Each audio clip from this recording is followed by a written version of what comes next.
My brother sealed me in a tomb to hide a secret. I escaped and shocked him.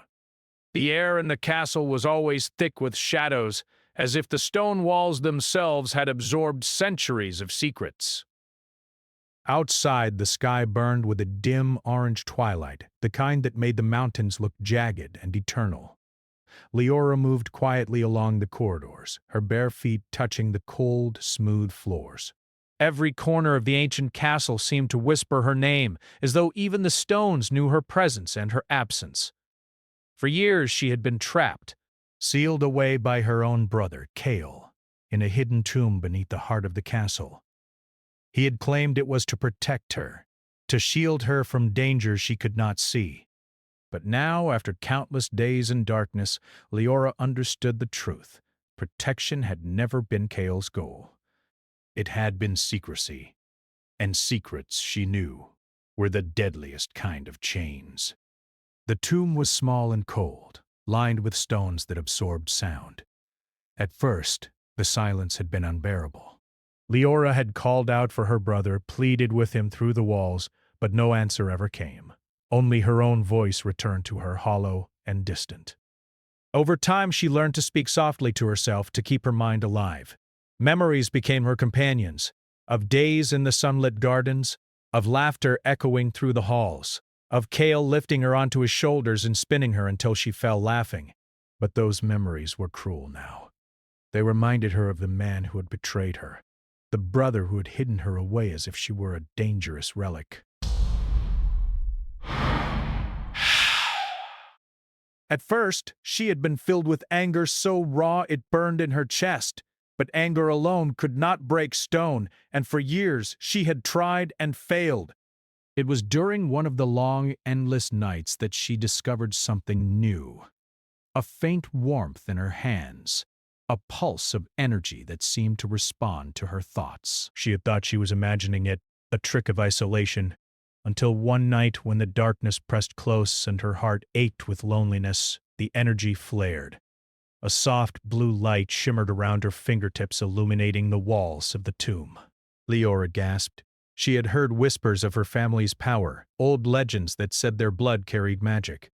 Her father had denied it. Her mother had warned her never to trust such things. And yet, here it was, alive, in her own body, waiting. She spent days, or maybe weeks, time had no meaning in the tomb, practicing in secret. Soft whispers became chants. Tiny sparks became small glows. And slowly, very slowly, she realized that she could manipulate the energy around her. The chains of stone, the heavy seals her brother had used, might finally be undone. Her heart pounded the day she tested it. Leora stood before the heavy door of the tomb, closed and silent for so many years. She raised her hands and let the warmth of her magic pulse into the stone. At first, nothing happened. Then a crack appeared, faint but undeniable, snaking across the surface. Her breath caught. She pressed again, focused harder, and the crack spread, as if the stone itself remembered her name. And then, with a sound like a distant thunder, the door split. Dust filled the air, and the tomb's darkness spilled into the corridor beyond. Leora stepped out, blinking in the dim light, her heart racing. Freedom smelled of dust and iron and something sweet she could not name. She paused, listening. The castle above was silent. Too silent. Cale had always been careful, meticulous, controlling. He would know she had escaped. And he would be coming. When he appeared, she was ready. She had expected rage, maybe fear, perhaps relief. But what she saw in his eyes made her pause. Cale looked shocked. His mouth opened, then closed, and for a moment he could only stare. "Leora," he whispered. His voice trembled, but it was not the tremble of fear. It was something else, something heavier. "You kept me here," she said softly, her voice calm but sharp as glass. "All these years." "For what?" Cale's gaze dropped, and he ran a hand through his dark hair, the tension in his shoulders visible even in the flickering torchlight. I was trying to protect you, he said finally. There were things I couldn't tell you. Protect me? Leora echoed, stepping closer, her eyes glowing faintly from the residual energy in her veins. You locked me in a tomb. You hid the truth from me. That is not protection. That is betrayal. Kale flinched at the word, and for a moment the proud, controlled man she remembered seemed small and human. I thought if you knew it would destroy me, she finished for him. Her voice shook now, not from fear, but from the weight of years stolen. Do you know how it felt, Kale? To lie in darkness and hear your name whispered only by echoes? Do you know what it is to be forgotten by the person who promised to protect you? Kale's shoulders sagged. He did not speak, and the silence between them stretched, filled with the ghosts of memories and lost time. Leora could feel her own heart threatening to break, but she did not retreat. She had waited too long for this moment. Finally he looked up, eyes heavy with guilt. I thought I could stop it. The curse, our blood, it carries a darkness. I thought if I kept you hidden, I could keep it from awakening in you, from destroying you, or me. Leora felt the pulse of her magic flare in response, hot and dangerous. You should have trusted me, she said. I am not a child to be protected. I am not yours to hide. Kale closed his eyes, pain written on every line of his face. I know, he whispered. I know I failed you. Every day. For a moment, the castle seemed to hold its breath. The wind outside stirred, rattling the torches in the hallway, and shadows danced across the walls. Leora felt the pull of her magic, the energy that had grown in the tomb, strong and alive. She realized she had changed. She was no longer the girl her brother thought she was. She was power, and she was awake, and she was free. Yet even as freedom filled her, a part of her ached for the brother she had loved. The boy who had lifted her onto his shoulders, who had promised to be her shield. That part of him was still there, buried beneath layers of fear and secrecy. Kale, she said finally, her voice softer, almost tender, though it trembled with anger and sorrow. I am here. And I am not the same. You will have to see that and accept it. He nodded slowly as if he understood more than words could say. I will try, he said, but even as he spoke, there was a tension in his stance, a wariness born of fear and awe. Leora turned toward the staircase leading up to the castle halls. The torches flickered, casting long shadows behind her. Each step was careful, deliberate. She did not know what awaited her above. Guards, nobles, perhaps even danger beyond the castle walls. But she was ready. She had survived darkness. She had learned to wield it. He could not erase the past, could not undo the years he had stolen from her, but he could walk beside her now even if the road ahead was uncertain. The castle's halls were eerily quiet as they emerged from the hidden passages. Leora's senses tingled. Something was different. The air felt charged, as if the stones themselves were aware of her presence and her power. She could almost hear whispers in the walls, echoes of her own voice from years past. And then, at the end of the corridor, she saw movement. Shadows shifted unnaturally, and a chill ran down her spine. It was not a guard, nor a servant. Something old, something waiting, something that had watched her even in the darkness. Kale noticed it too, his hand instinctively brushing against the hilt of his sword. "Stay close," he said quietly. His voice carried a weight of both warning and apology. Leora nodded, her own power humming beneath her skin, ready to rise at a moment's notice. She did not fully understand what she would face, only that she would face it as she always had, with courage, with fire, and with a heart that had survived betrayal. Together they moved forward, the light of the torches flickering against the stone walls, casting shadows that seemed alive. Leora's steps echoed in the corridor, each one a beat of her own reclaiming, a rhythm of freedom. And then, as they turned a corner, a figure stepped into their path, tall, cloaked, with eyes that glimmered like shards of night. The air grew colder, and the castle seemed to sigh as if acknowledging the arrival of something ancient, something powerful, something that knew Leora had returned. Her heart pounded. Her magic flared. Kale tensed, and in that moment, Leora realized that escaping the tomb was only the beginning. The world above, the secrets her brother had hidden, and the forces they had yet to face would demand everything she had, and more. And so, with the first taste of freedom on her lips, Leora stepped into the unknown, ready to face whatever awaited her, ready to confront the brother who had betrayed her, and ready to claim the power she had always carried within herself. The castle above was nothing like Leora remembered. The halls, once filled with laughter and warmth, now felt hollow, silent except for the occasional creak of stones settling or the whisper of wind through broken windows. The torches flickered as she and Kale moved cautiously, the glow reflecting in her eyes, hinting at the faint blue shimmer of her power. She had learned to control it, but only just. The magic was alive, impatient, and it seemed to pulse faster when she was near her brother. Kale walked slightly behind her, tense, his hand brushing the hilt of his sword more often than needed. He did not speak, but Leora could feel the weight of his presence, the mixture of fear, guilt, and something deeper that had never left him, the bond they had shared as children. "Kale," she said softly, breaking the silence. "How long has it been since you knew the truth about our bloodline?" He hesitated, his jaw tightening. "I learned when Father was dying," he admitted. "He told me the curse runs through our family, that it awakens in those who are unprepared. I thought if I hid you, I could prevent it from consuming you or the kingdom." Leora's eyes narrowed. "Ah! You chose to imprison me instead of trusting me?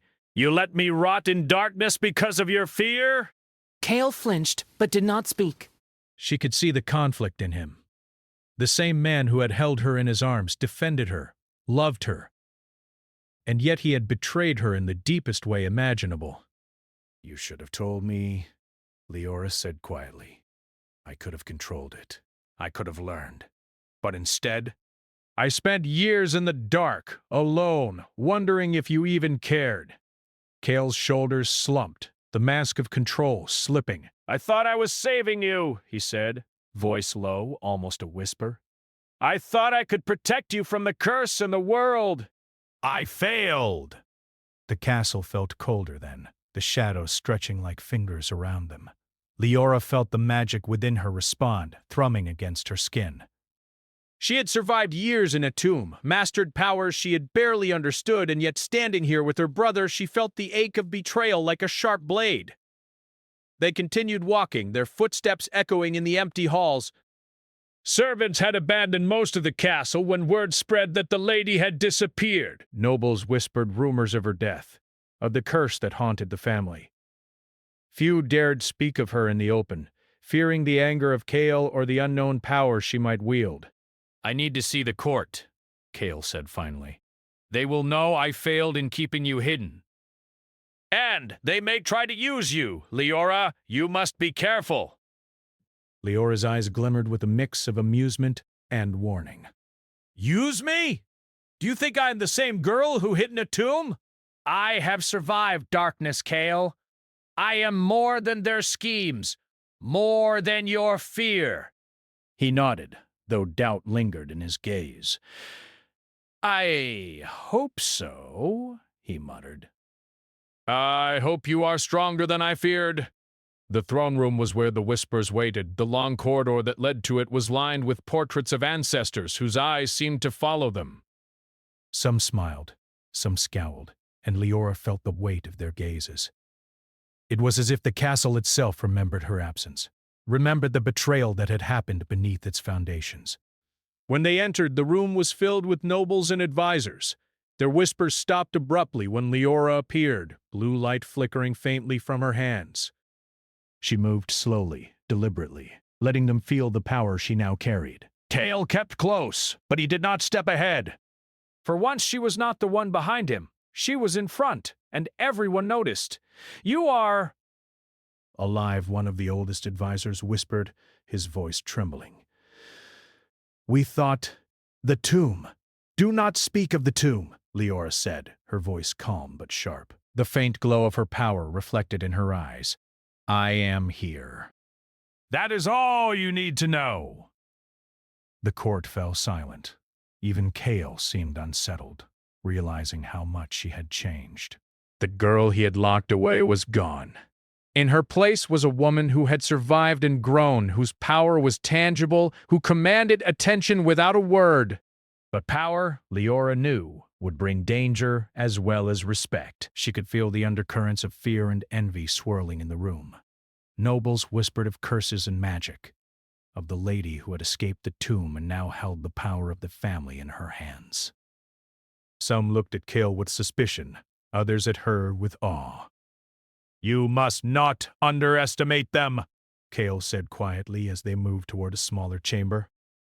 They will try to manipulate you. They may even try to control you, now that they know the truth. Leora smiled faintly, though it did not reach her eyes. Let them try, she said.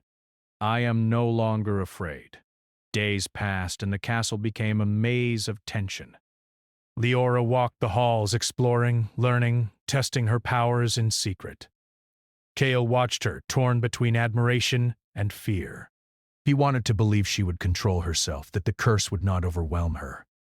But deep down he knew that power could be as dangerous as it was beautiful. One evening, under the silver light of the moon spilling through broken windows, Leora found herself in the garden. The castle gardens were overgrown, wild with neglect. Vines wrapped around statues, flowers had wilted, and the fountains were dry. Yet there was beauty even in decay. She closed her eyes, feeling the magic pulse through her, responding to her emotions. Kale appeared silently beside her, hands in his pockets, watching her. The gardens, they remind me of you, he said quietly. Strong, alive, even after all that has tried to destroy you. Leora's eyes opened, glowing faintly in the moonlight. Do you mean it, or is this another way to control me? She asked softly. Kale looked down, unable to meet her gaze. Thou. I mean it, he admitted. I cannot erase what I did.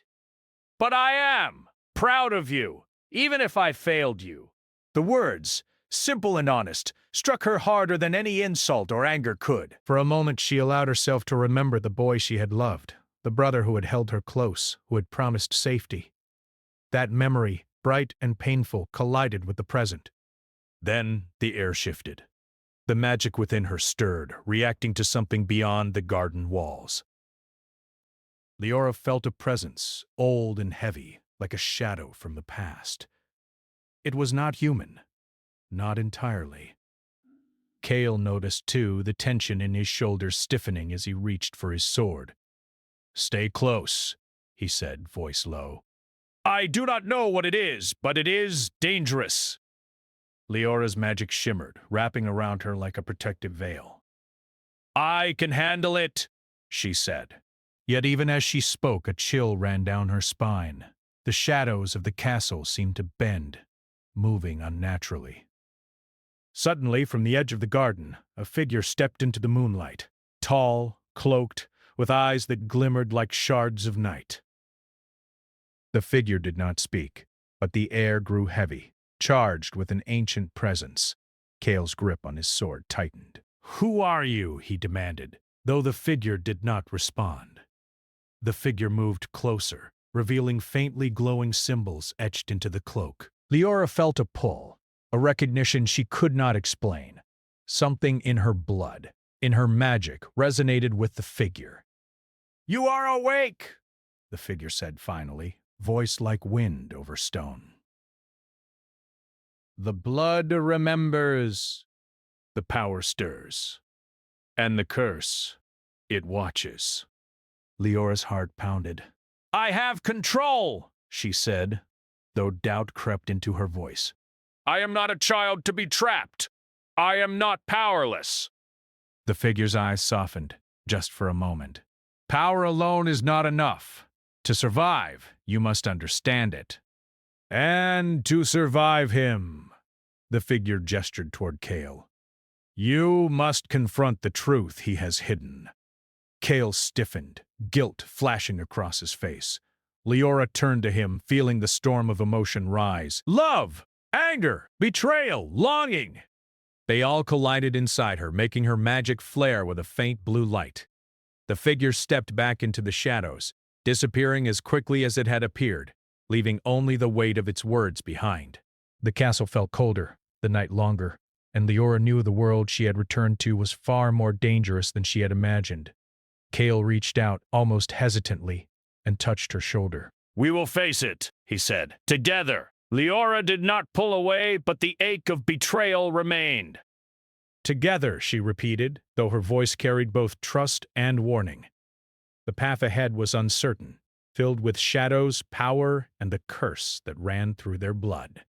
And as the moonlight fell over the broken garden, Leora realized that escaping the tomb was only the beginning. Above the stone walls, beyond the shadows, forces were stirring. Forces that would challenge everything she knew, everything Kale had tried to protect, and everything she was destined to become. The forest outside the castle was alive with shadows. Twisted branches reached toward the sky like skeletal fingers, and the moonlight barely pierced the dense canopy. Leora walked carefully along the leaf-strewn path, her senses alert to every rustle of wind, every whisper of movement. Magic thrummed within her, a constant pulse that responded to the life and danger around her. Kale followed closely, his eyes scanning the darkness. This forest is old, he said softly. Older than the kingdom. Our ancestors called it the Cursewood. They said it hides secrets and tests those who walk within it. Leora glanced at him, the soft blue glow of her magic reflecting in her eyes. And you waited all these years to tell me that? She asked, her tone sharp but not unkind. Kale's jaw tightened. I didn't want to scare you before you were ready. I wanted to protect you. She shook her head, exhaling slowly. Protection does not mean imprisonment, Kale. You have to understand that. He did. He knew. And yet he had chosen fear over trust, control over freedom. For a long moment, neither spoke, and the forest around them seemed to breathe, watching. The journey had a purpose. Leora needed to understand the curse that ran in their blood, to see the origin of the magic that now coursed through her veins. The ancient cathedral at the edge of the forest was said to hold answers, secrets of their ancestors, and perhaps a way to master the power that had once been feared. When they reached it, the cathedral loomed like a monument of shadow and stone. Its windows were shattered, the roof partially collapsed, and vines crawled up the walls like silent sentinels. Yet even in ruin, it held a kind of reverence. Leora could feel it in the air, a strange hum that resonated with her magic, pulling her forward. This place, Kale said, voice low, is sacred and dangerous. Many who came here seeking answers never returned. I've been in a tomb for years, Leora replied, her tone a mix of humor and challenge. I think I can handle a ruined cathedral. Kale's lips curved in a brief, almost imperceptible smile. Be careful, he said. The curse, it does not forgive easily. Inside, the cathedral was cloaked in darkness, save for the faint moonlight spilling through the cracks in the roof. Dust hung thick in the air, disturbed only by their careful footsteps. Ancient statues of figures in robes lined the walls, their faces eroded by time, yet somehow alive in their silent watch. As Leora moved through the nave, she felt the pull of her power grow stronger, responding to the cathedral itself. Her magic flared in soft pulses, illuminating faded murals that depicted scenes of her ancestors wielding great power and paying great price. This is incredible, Leora whispered. Our ancestors, they knew the bloodline would carry magic and a curse, but they left no guidance, only warnings. Kale followed her gaze, his expression troubled. Warnings are not enough. They feared what we are capable of. They feared what the curse could awaken in you or in me. Her steps slowed as they approached the altar. There, carved into stone, were symbols she recognized from her dreams, glowing faintly as if the cathedral itself acknowledged her presence. She knelt, tracing the carvings with her fingers. Energy surged in response, a recognition she could not fully explain. "Kale!" she murmured. "It's responding to me! The magic, the Mania!" It knows me. He knelt beside her, his hand brushing against hers. Be careful, he warned. You don't know what it will ask of you. I am ready, Leora said, though a part of her hesitated. The cathedral pulsed with energy, ancient and alive. She could feel the weight of generations pressing down, demanding understanding, demanding a choice. Then Kale spoke, his voice soft, almost confessional. "I have to tell you something," he said. "When I sealed you in the tomb, I thought I was protecting you. But there is more. The curse. It is connected to us, to our bond. It feeds on fear, on guilt, on secrets. And I fed it. I made it stronger by hiding the truth from you." Leora felt a tremor of anger and sorrow, but beneath it something else, a fragile understanding. He had acted out of love, twisted by fear. And now they were both trapped in the consequences. "You made it stronger?" she repeated. Her magic flared faintly, almost in response to his words. "Do you know what that means?" Kale nodded, grim. "I do, but I also know how to stop it, if we face it together. If we confront the truth, if we confront ourselves." The cathedral seemed to hum in response, shadows shifting, as if listening. Leora stood, energy coursing through her. "Then we face it," she said. Together." They moved to the crypt beneath the altar, where the walls were lined with inscriptions of their ancestors' deeds and failures. The air grew colder, heavier. The shadows seemed to twist unnaturally, reaching toward them like living things. Leora's magic flared, wrapping around her in a protective glow. At the center of the crypt was a pedestal, and upon it lay a small, intricately carved box. The carvings depicted a serpent coiled around a heart, a symbol of both danger and power. Leora approached, feeling the pulse of energy emanating from it. "This is it," Kale said, his voice tight. "This is where the curse begins, and where it can end. But it will demand sacrifice. One of us must give a part of themselves to break it." Leora's hand hovered over the box. She felt the pull of the curse, the weight of power and responsibility pressing down. The cathedral seemed to pulse with anticipation, as if it had been waiting for this moment for centuries. "I am not afraid," she said, though her voice wavered slightly. "I faced darkness before. I can face it again." Kale stepped closer, his hand brushing hers again, grounding her. "I am not asking you to do this alone," he said. "We face it together, or not at all." The air grew colder, and the shadows thickened. Figures emerged from the darkness, spectral shapes that seemed to flicker between worlds. Leora's magic flared, illuminating them. These were remnants of their ancestors' spirits bound by the curse, waiting for a chance to guide or punish. "You must understand," a voice echoed, ancient and hollow. "The curse is not only in your blood. It is in your bond. Only through trust, through sacrifice, can it be broken." Leora felt the truth in the words. The years of betrayal, the fear, the longing, they had all fed the curse. And now, if she and Kale were to survive it, they had to confront everything between them. Fear, guilt, love, and the power that bound them. Kale looked at her, his eyes soft but serious. "Do you trust me?" he asked. Leora hesitated, the weight of years pressing down. But then she saw the man he had become, the one who had survived alongside her, who had faced his own guilt, who now stood ready to fight not against her, but with her. "I trust you," she said finally. The moment she spoke, the box on the pedestal glowed. Symbols etched in the stone walls pulsed with light. The air hummed, alive with energy. The spirits in the crypt swirled around them, forming a vortex of shadow and light. Place your hands together, The voice commanded. combine your power. Let the bond be your strength. Let the truth be your guide. Leora and Kale reached for each other, hands touching over the box. Magic flared, stronger than anything Leora had felt before, a current of energy that connected them, linking their hearts, their fears, and their strength. The shadows surged, twisting and writhing, testing their resolve. Leora felt the curse pressing against her, trying to consume her magic, to feed on the pain of the past. But Kale's presence grounded her, his magicless, refined, but steady, supporting her. The glow from the box spread, filling the crypt with blinding light.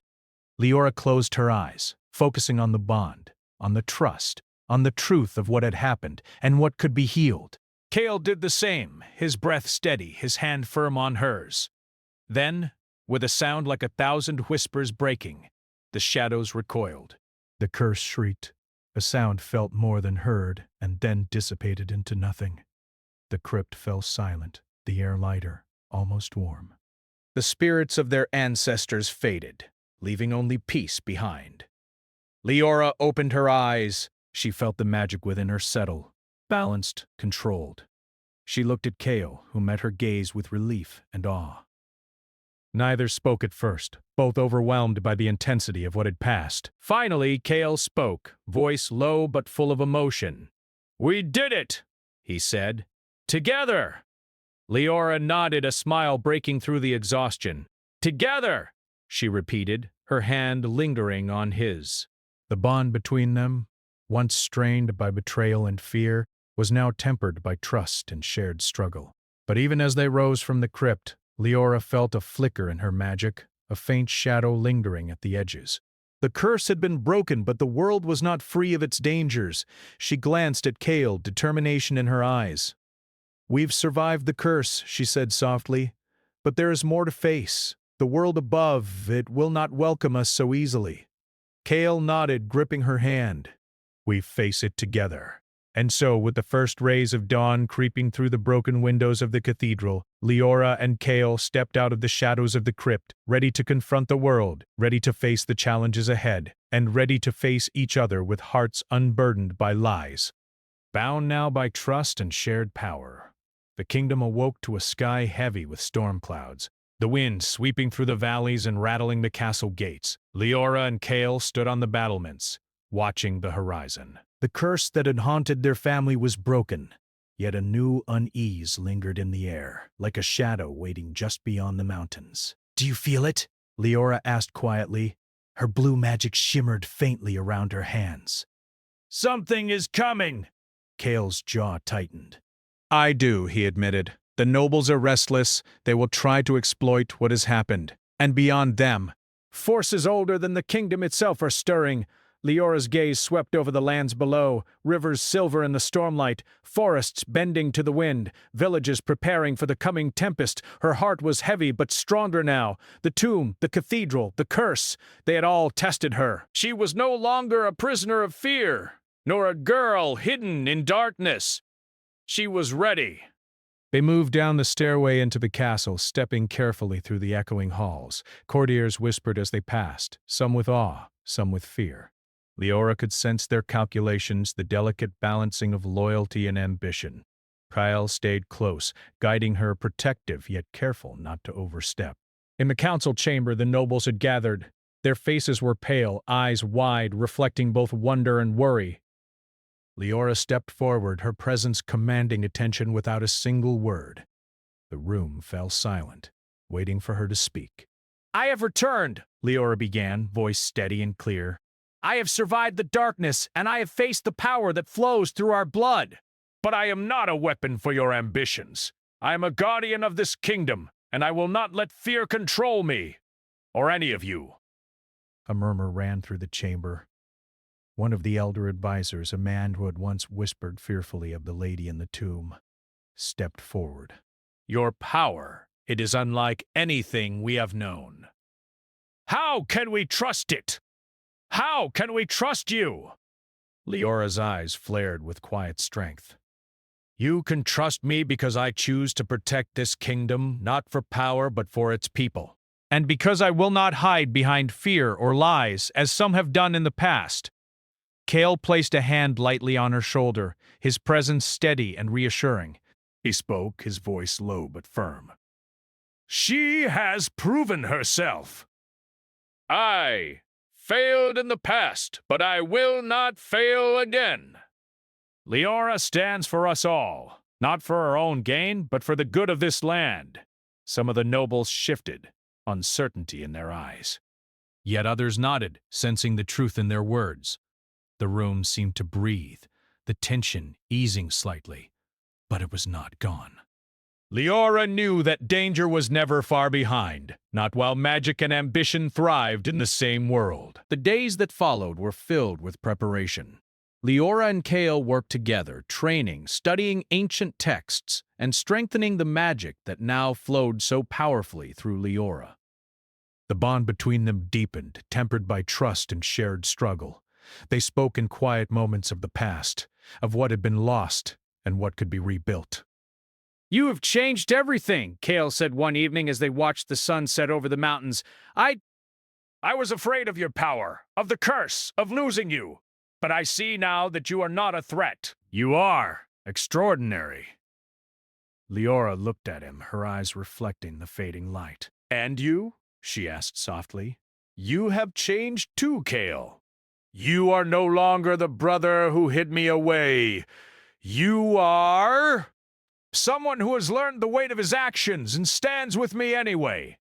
For a moment, silence passed between them, comfortable and fragile. It was the first time in years that they could speak without fear or anger. The bond between them, once fractured, now held a quiet strength, tempered by understanding, love, and respect. But peace was fleeting. News arrived that a faction of the court, seeking to harness the power of the bloodline for their own ambitions, had begun moving against him. And beyond the kingdom's borders, whispers of ancient beings, stirred by Leora's awakening, reached even the ears of those in the castle.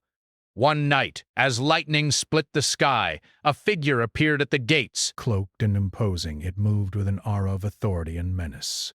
Leora and Kale met the figure at the courtyard ready, their combined magic humming like a shield around them. "You carry the power of your blood," the figure said, voice resonant and commanding. "But that power has drawn attention. Forces older than you have watched your family for centuries. They are coming." Leora's hand flared with blue light, her magic instinctively rising. "We will not be afraid," she said. "Whatever comes, we face it together." Kale stepped beside her, his own strength grounding her. "Together," he repeated. The figure inclined its head slightly. "Then prepare. The true test is not your bond, nor the curse you have broken. It is the world itself, and what you will choose to do with your power. Your destiny begins now." As the figure disappeared into the storm, Leora and Kale returned to the battlements. The wind tore at their hair, the clouds churning above, and the kingdom stretched below them, trembling in anticipation. Leora took a deep breath, feeling the pulse of magic within her, steady and strong. "We've survived the tomb, the curse, the shadows," she said softly. "We can survive this too." Kale's gaze met hers, his hand finding hers instinctively. "And we will. Whatever comes, we will face it as we always should, together." The storm broke then, rain falling in torrents over the castle, washing away the dust of past sins and whispered fears. In the flood of silver light, Leora felt something shift inside her, a recognition that the past had shaped her, but it would not define her. She was more than the tomb, more than the curse, more than the shadows. She was the lady of her own fate. The following days were a whirlwind of action and strategy. Leora and Kale worked tirelessly to unite the kingdom's forces, reaching out to loyal nobles, preparing defenses, and using her magic to sense disturbances in the land. With each passing day, her control grew, her confidence solidifying like steel tempered by fire. Yet even as they prepared for external threats, the emotional trials continued.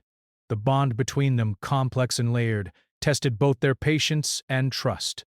Small moments of closeness, the brush of hands, shared glances, the quiet understanding of their hearts, were interwoven with reminders of the past, of betrayal, and of fear. One evening, as they stood on the balcony of the tallest tower looking over the kingdom they had fought to protect, Cale spoke softly. "I cannot undo the past," he said.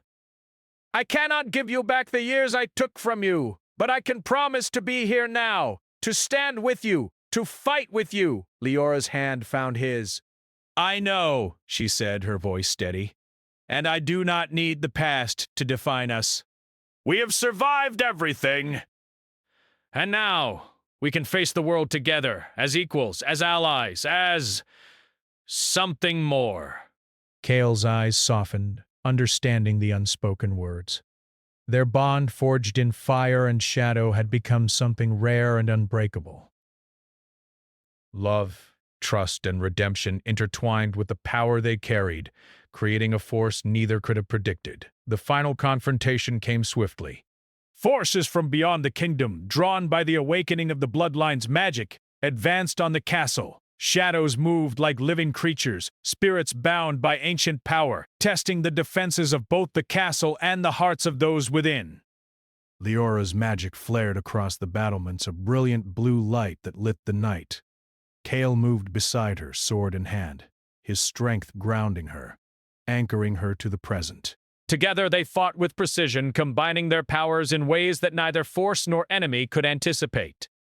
The battle was fierce, yet their bond and unity held. With strategy, courage, and the tempered power of the bloodline, they overcame the shadows, dispelling the forces that threatened the kingdom. The storm cleared, leaving the skies bright with dawn. The kingdom, battered but unbroken, stood as a testament to their resilience. In the quiet after the battle, Leora and Cale stood side by side on the battlements, watching the sun rise. Their hands intertwined, they shared a moment of peace, a rare silence that spoke of trust, love, and a future they could build together. We faced the tomb, the curse, the shadows, Leora said, her voice soft. And now we can shape the kingdom, shape our destiny. Cale smiled, a warmth that reached his eyes. Together, he said. And as the first light of dawn touched the castle towers, the siblings, redeemed, united, and powerful, stood ready to face whatever the world would throw at them, bound not by fear or secrecy, but by love, trust, and the strength they had forged in darkness. For Leora and Cale, the past was a shadow, but the future was theirs to command. And whatever came next, they would face it, side by side.